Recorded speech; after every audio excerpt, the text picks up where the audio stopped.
What is going on? Welcome back to the channel. Today is November the 4th. I want to give you a quick pre-market update, go over some of the hot movers and what big money is focusing on today. Before we get into any of that, make sure you guys hit that thumbs up. And with that, let's get right to it.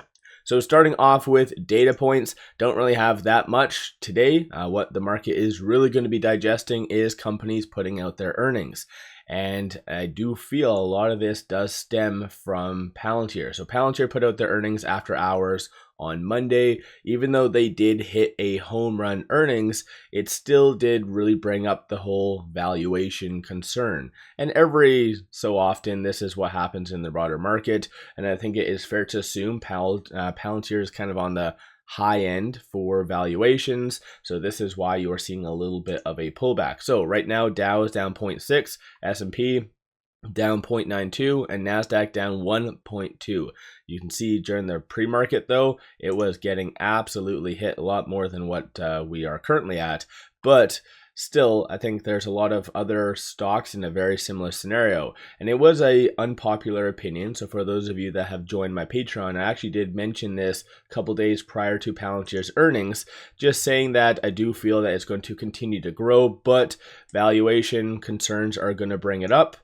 Or be brought up and potentially bring it down to this range. Not immediately right from their earnings, but I do feel that is potentially on the table. And so far, it seems to be heading to that general area. So let me know your viewpoint on that if you kind of have the same mentality as myself. But again, no hate towards Palantir because it's a phenomenal stock. Their last earnings on point, but still, given the evaluation that Wall Street is seeing, is just very, very high. Right now, fear and greed index is moving back to the fear category. We did briefly touch the neutral beginning of yesterday, but that was rather short-lived, and potentially given the circumstances and how this might domino, we might be seeing a extreme fear. So probably bouncing between the extreme fear and fear over the next couple of trading days. Getting right to it, SoFi is down 3.04%, largely just piggybacking off of the broader market. Plus at the same time though, the PE is 82.25. So Wall Street essentially is going to be seeing that as too high, even though SoFi, I think in their case, like for the longest time, they were being categorized as nothing more than a bank. And I think Wall Street was wanting SoFi to have a bank multiple. So I feel like technically SoFi is in the gray area. So I feel like this PE could be somewhat justified. But at the end of the day, Wall Street won't really care. They're just going to see 82.25 and see it's too high. Right now for shorts, 8.44% of the free float is being shorted, and that works out to be 99.99 million shares overall being shorted. So at least it's moving in the right direction. Shorts continuing to return. Right now with it at 29.65, it is trading between these 2 points, so this R1 and the pivot. So 29.03 is going to be a strong support. 31.98 is going to be the next strong target / resistance. And looking at the 1-day chart, for the 4 hour, in case you want to day trade or swing trade, 28.69 and 30.25 is going to be the next strong kind of targets, resistance points. Moving on, NIO is just one of those very frustrating stocks. And I think it's just unfortunate the fact that they have been getting very good news and giving a lot of good news, just whether it be geopolitical issues, broader market, it just can't seem to catch a break. But right now it is down 3.1%.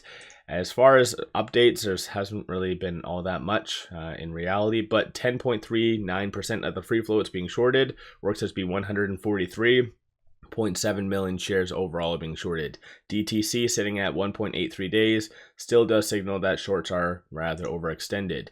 Right now with that 720 during the pre-market, 718 is going to be that key support level that you really want to watch for that to hold. If that does break, then you could see further consolidation. And then moving on from here, Denny's. So Denny's is getting a lot of volume, currently at $6.16 during the pre-market because of this. So Denny's to be taken private in a $620 million deal.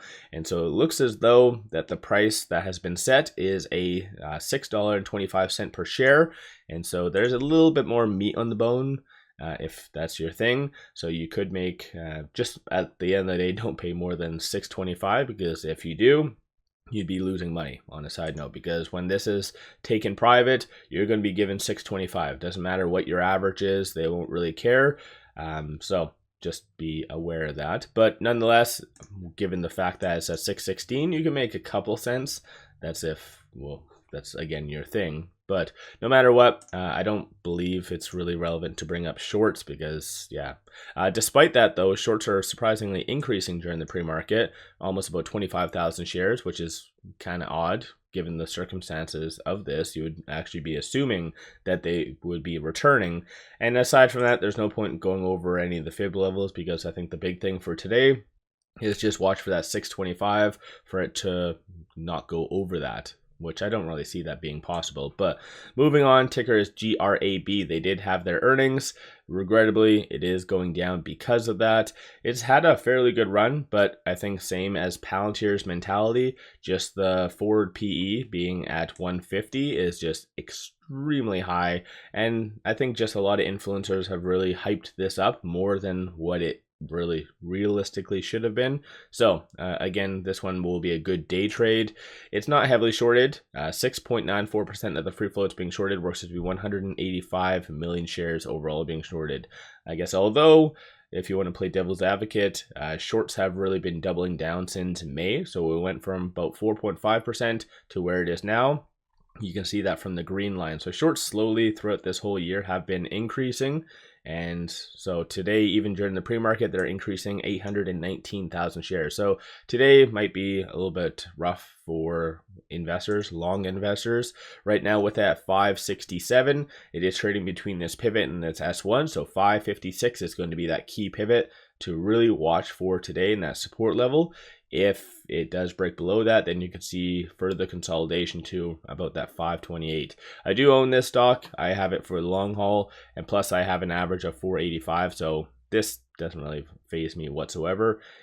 So let me know if you own this stock or any other of the stocks as well on a side note. And then last but not least, ticker is PRLD.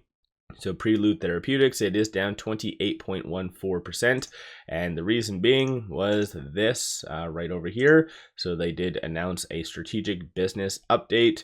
So this is obviously the reason why, but yeah, it had a phenomenal day yesterday, up 150%. And so I think generally speaking, any stock running up that amount, you're going to have a certain level of profit taking.